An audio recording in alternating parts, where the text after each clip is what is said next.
You're going to hear this. Tell me if this stuff is okay. Oh, yeah, yeah. Oh, I can't wait.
sad that we can't be together.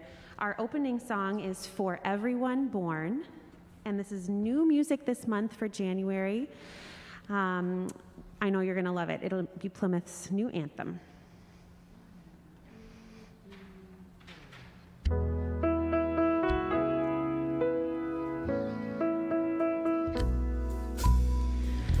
For everyone born, a place at the table.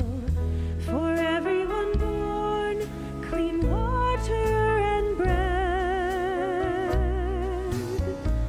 A shelter, a space, a safe place for growing. For everyone born, a star overhead. And God will delight when we are creators of justice and joy, compassion and peace. Yes, God will delight when we are creators of justice, justice and joy.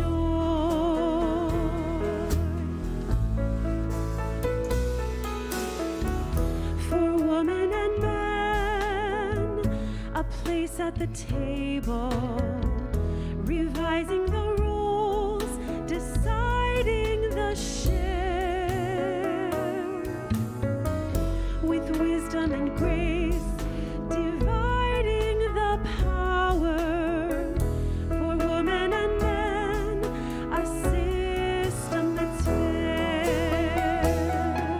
And God will delight when we are creators of justice and joy, compassion and peace. Yes, God will delight when we are creators of justice, justice and joy.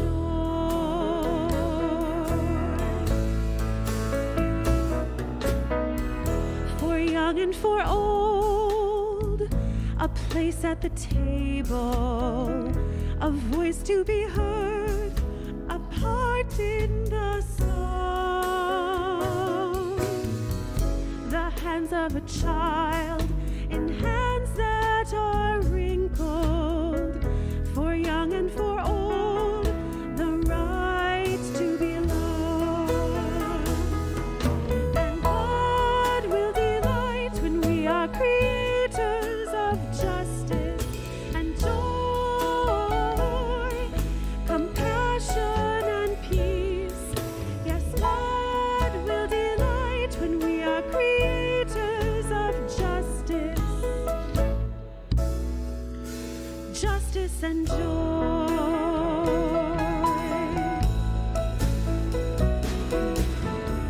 For everyone born, a place at the table, to live without fear and simply to be, to work, to speak out, to witness and worship. For everyone born, the right to be free. And God will delight when we are creators of justice and joy, compassion and peace.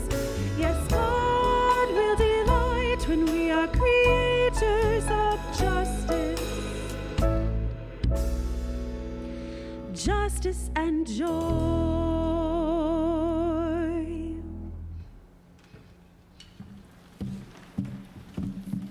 Good morning and Happy New Year to you, wherever you are, wherever you may be, whenever you are watching this broadcast. It is my pleasure to say to you, good morning and Happy New Year. I am DeWayne Davis, lead minister of Plymouth Congregational Church, and I am rejoicing this morning to see a new year. Unfortunately, I am a little bit remiss because the sanctuary is a little empty this morning. Because of the current COVID situation in Hennepin County and the wider community, due to some COVID affecting some of our staff, today we will be live streaming worship only, both services, and our Sundays at 5 will not be taking place this evening. But we did want, in an abundance of caution, in response to what's been going on, in consultation with the COVID advisory group and our deacons, we will be live streaming today. But I do want to invite you to continue to monitor your email, to check our website for updates, because we are making these decisions week by week. And so we want to make sure that we are in tune with what is going on in the wider community, but also looking at our needs and also making sure that our staff can provide the service to you in the way that we want to, in the way that we are accustomed to. So please do pray for us and bear with us as we continue to work through this challenge. By the way, this challenge is affecting all of us, and so I will invite you to continue in prayer with and for us as we respond to it. I also want to point out that you will have only one clergy present with you today, because Beth is still quarantining because of an exposure in her family. And Seth is taking a much-needed vacation with his family. And so I am pleased to be here with you, and I just am so grateful for this opportunity that we have to bring this service to you in this way. Although we cannot gather in the sanctuary, it is the great gift and blessing that we have that we can bring this worship celebration to you in this format. And so when you are watching this, or if you're out there now, we are hoping that you are joining us in a prayerful participation in your living room. And here's the thing you get to do without being seen by us. And you can have a good time in your living room or in your den. And so we are just excited that you get the opportunity to do it. Again, continue to monitor. Normally, I would have a whole bunch of other announcements, and those announcements will be showing up. But one of the things that, again, we are going week by week, and we're trying to figure out how we can accommodate some of the programming virtually and in person if it's possible. But right now, we are being advised that we're going to try to do everything we can safely, and that means virtually. Keep us in your prayers and keep looking out. Contact us, and we'll be contacting you. But just know that we remain God's beloved community. And whatever happens to us as we usher in this new year, the promise and possibility of God's presence with us will not be denied, and we will continue to be the beloved community. And so now we continue in our worship celebration.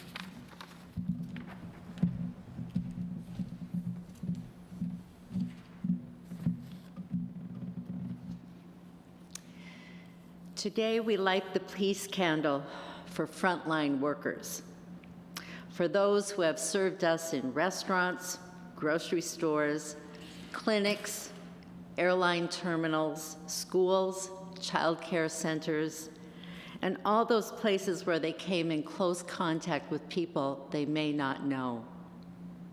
They work long hours, often with unpredictable schedules, in many cases for mediocre pay, and too often being the recipients of undeserved complaints. In this new year, may they feel appreciated, be respected, and be adequately compensated. And may we always be kind and generous in our interactions with them.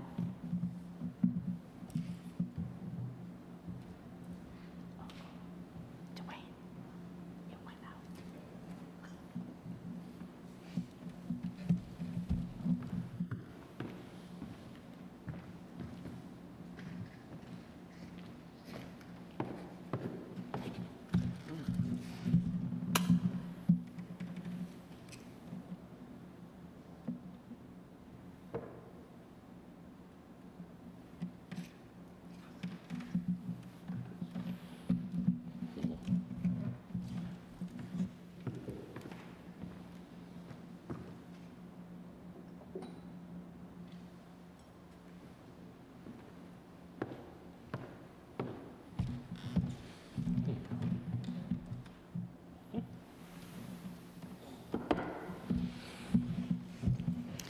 We had a little trouble with the peace candle, so please imagine a bright light.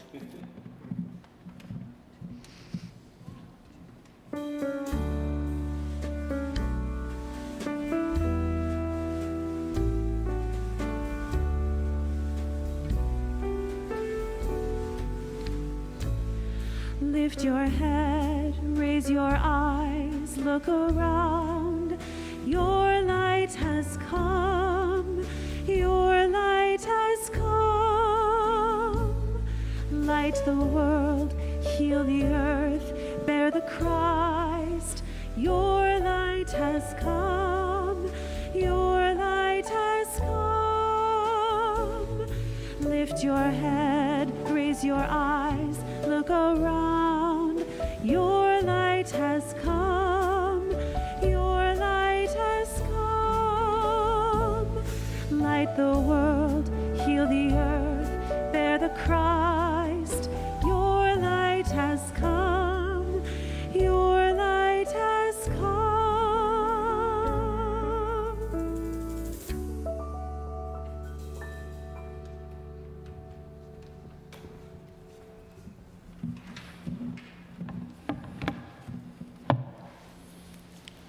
Happy New Year.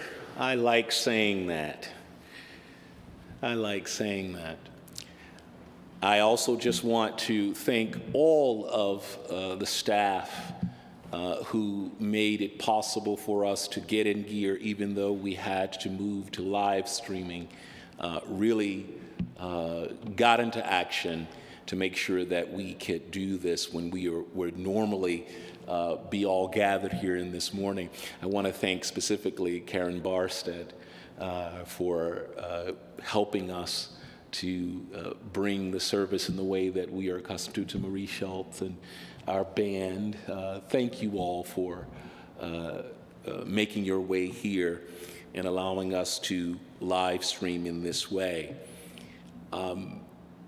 Again, I love saying Happy New Year. And it, I think, is the natural inflection point to think about what is possible. As you go through your year, sometimes the weight of it falls on us that we forget to think about newness or possibility. But the new year almost makes us do it. And so the reading this morning, I think, captures it in a way that I think is convincing. And if it is not, I hope to convince you before I take my seat. A reading from the Gospel of John. In the beginning was the Word, and the Word was with God, and the Word was God. He was in the beginning with God. All things came into being through him, and without him not one thing came into being. What has come into being in him was life, and the life was the light of all people. The light shines in the darkness, and the darkness did not overcome it. There was a man sent from God whose name was John. He came as a witness to testify to the light, so that all might believe through him. He himself was not the light, but he came to testify to the light, the true light, which enlightens everyone, was coming into the world. He was in the world, and the world came into being through him, yet the world did not know him. He came to what was his own, and his own people did not accept him. But to all who received him, who believed in his name, he gave power to become children of God, who were born not of blood or of the will of the flesh or of the will of man, but born of God. And the Word became flesh and lived among us. And we have seen his glory, the glory as of a Father's only Son, full of grace and truth. John testified to him and cried out, "This was he of whom I said, 'He comes after me, ranks ahead of me because he was before me.'" But from his fullness we have all received grace upon grace. The law indeed was given through Moses. Grace and truth came through Jesus Christ. No one has ever seen God. It is God, the only Son, who is close to the Father's heart, who has made him known. Will you pray with me? Great One, speak. Speak newness and possibility in this moment. Use this weak vessel, these lips of clay, and say a word of life and truth that your people might hear. In your many names we pray. Amen.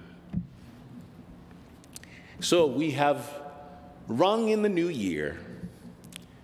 Many people have taken down their Christmas trees and lights and are now turning their attention to returning to work and school or to just what they would call normal life. But while we are winding down our celebrations, I want to remind us that we remain in the season of Christmas. I'm sure you've heard preachers say that many years. But we do remain in the season of Christmas, and as such, it is fitting that we read this familiar prologue from the Gospel of John, both as theological scaffolding for the start of a new year and as ongoing celebration and observance of Christmas. Opening this gospel with "in the beginning," the writer hearkens back to the creation story from the book of Genesis with its account of God speaking into existence all there is and upholding it with the promise of newness and possibility. In a word, that the creation will continue, it would be ongoing. So the new year often feels like the most opportune moment for thinking about newness and possibility of creating for the upcoming year. At the same time, there is something profoundly meaningful in seeing this prologue, as one theologian has maintained, as a Christmas story. A Christmas story without the shepherds or angels, without long journeys by camel or donkey, without a manger or even a baby. But a Christmas story nonetheless. Because when we strip it down to its essence, it reinforces the promise and purpose of the baby in that manger. That God incarnates life, light, and presence as pure gift to the world. Unfortunately, having said all that, this is not how this text has been received and used over the years.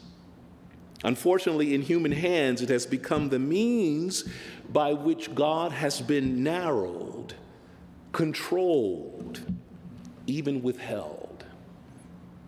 These beautiful words can be found in our familiar creeds, dogmas, and doctrines, but sometimes those words can flatten the radicality of God's grace, revealed in the Word becoming flesh in our midst. Oh, I'll go even deeper. This poetic theological statement of Jesus' origin, relationship, and identity has too often been distorted beyond the historical context in which it was written. And unfortunately, it etches in anti-Semitism and anti-Judaism in the church, in our liturgy, in our theology. And so for too long in our religious and theological neglect or carelessness, we have taken a theological statement, or sermonic prologue for a people who needed to be reassured that God is always present with them, no matter where they go. And we've turned it into a historical sectarian claim, defining who is in and who is out, who is a child of God and who is not. And while we've been drawing lines and boundaries and sometimes excluding and condemning based upon these beautiful words, we miss what is truly on offer for all God's children.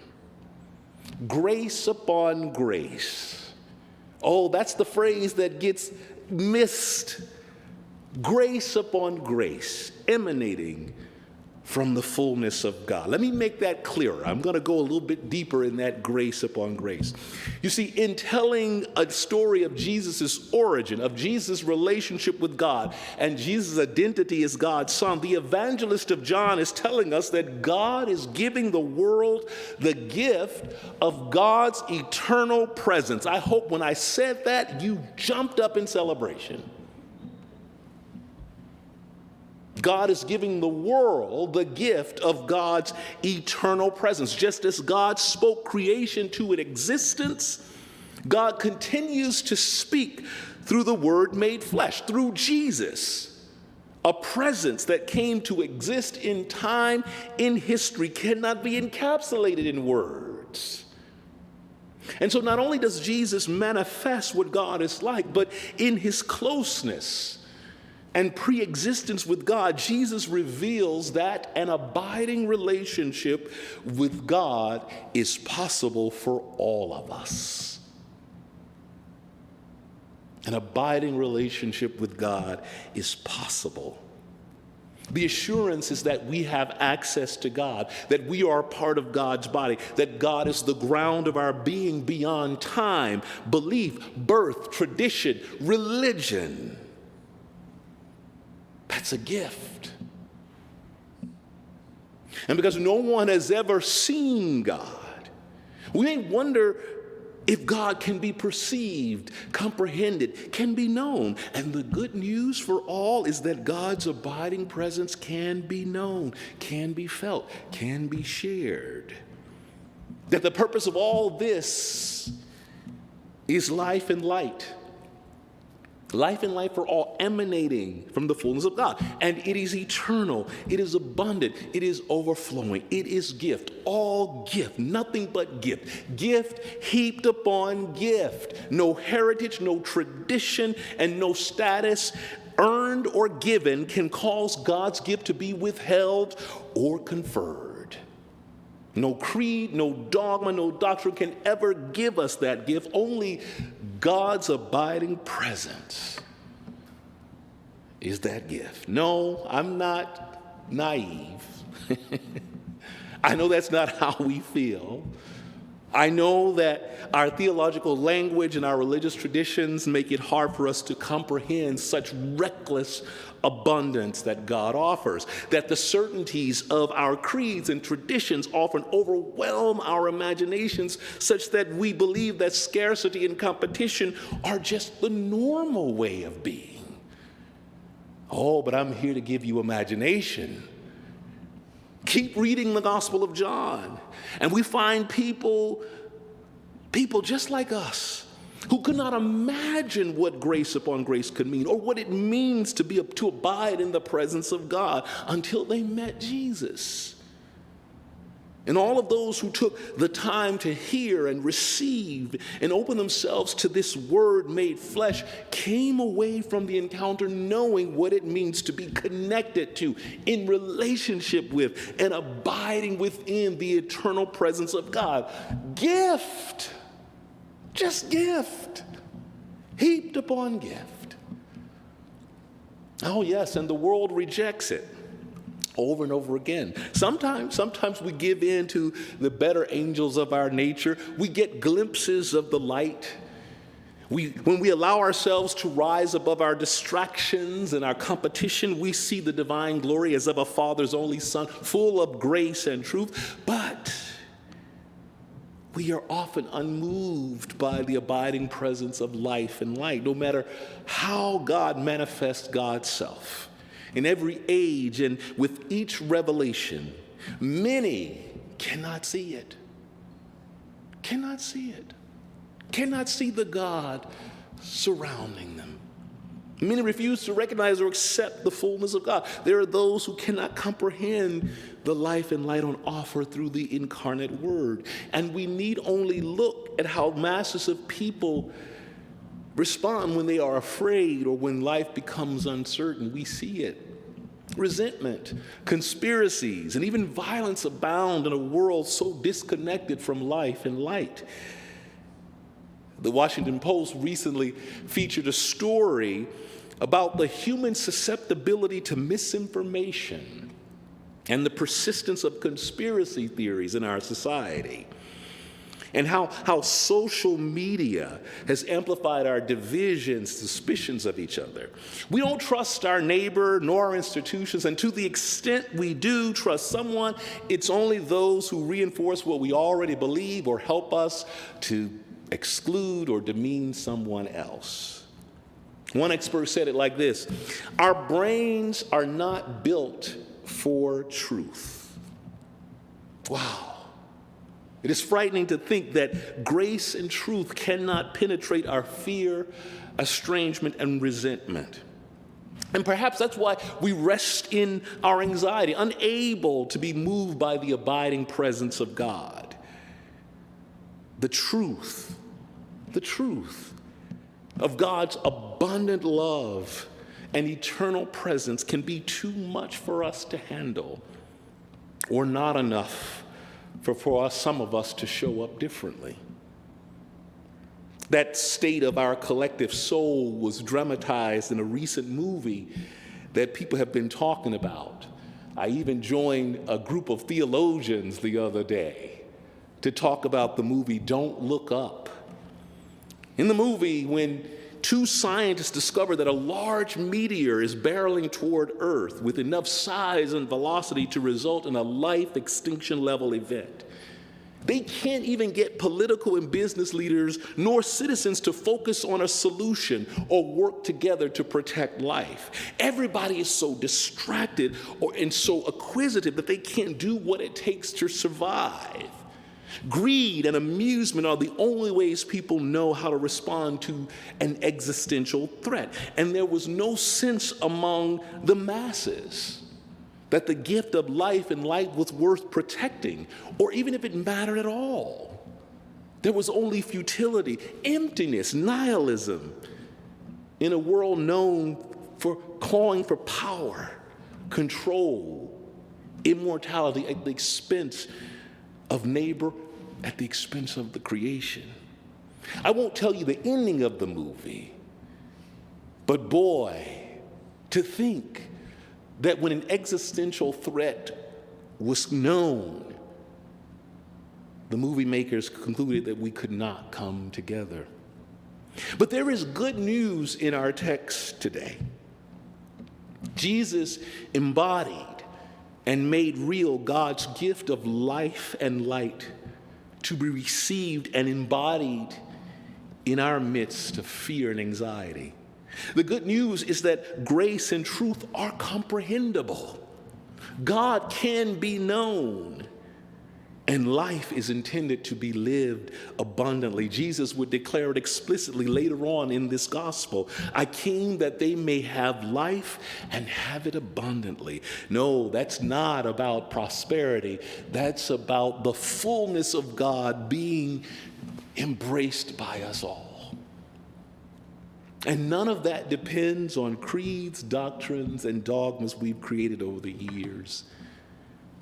We need not be divided nor concerned that God's love and presence are scarce, that this is a zero-sum game in competition with other faiths or no faith.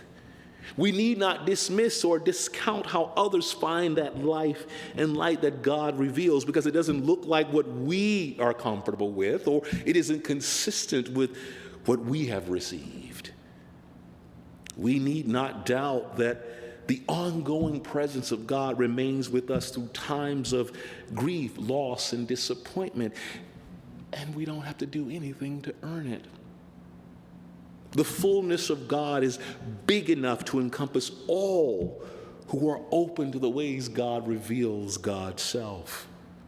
That God's intent, whether we were in first century Palestine with John or 21st century USA, Europe, or Africa, is that life and light is a gift to all God's children. No one has ever seen God. But in the life and ministry of Jesus, in the face and life of our neighbors, we all share in the fullness of God, and we are intimately related with God. We get a glimpse of glory, God's eternal presence, grace upon grace, gift heaped upon gift, gift that has no end because God is never depleted nor divided. Now, that's a blessed Christmas story that we can tell throughout the year, whenever there is no light and no Christmas tree. May it be so.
Let us join our hearts in prayer together.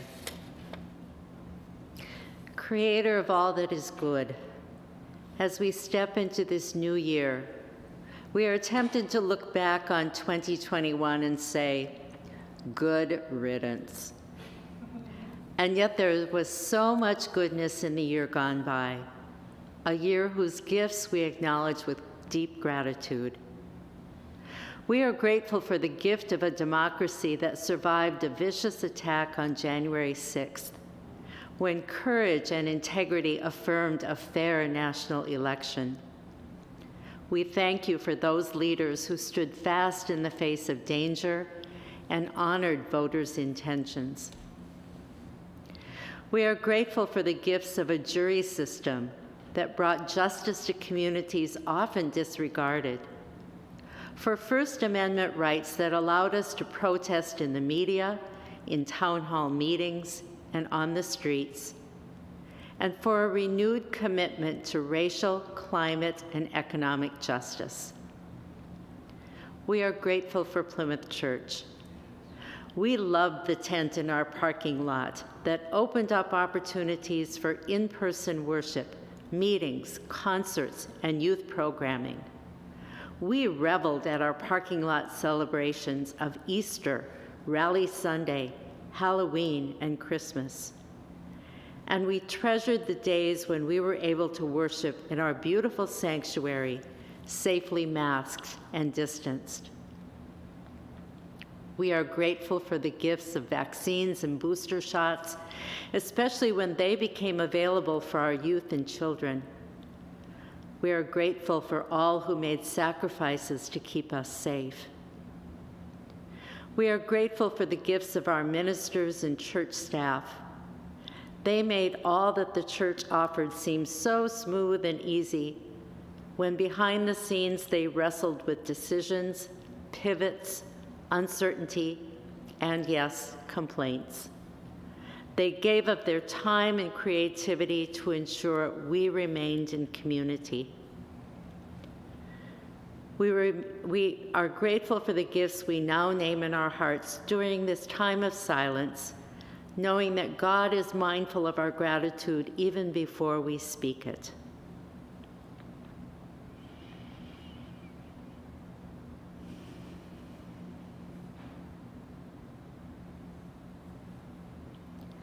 Creator of all that is good, thank you for reminding us of the goodness in 2021. As we step into the new year, may we be ever mindful of its gifts and be grateful for all the ways your goodness is manifest. And we share our gratitude in the words that Jesus taught us to pray, saying, "Tender, loving God, who art in heaven, hallowed be thy name. Thy kingdom come, thy will be done on earth as it is in heaven. Give us this day our daily bread, and forgive us our debts as we forgive our debtors. And lead us not into temptation, but deliver us from evil. For thine is the kingdom and the power and the glory forever. Amen."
Beloved, go from this place knowing that even when the shadows and griefs of life overwhelm, that life, light, and God's eternal presence are the gifts that we've been given. Embrace that gift and live abundantly. Go in peace.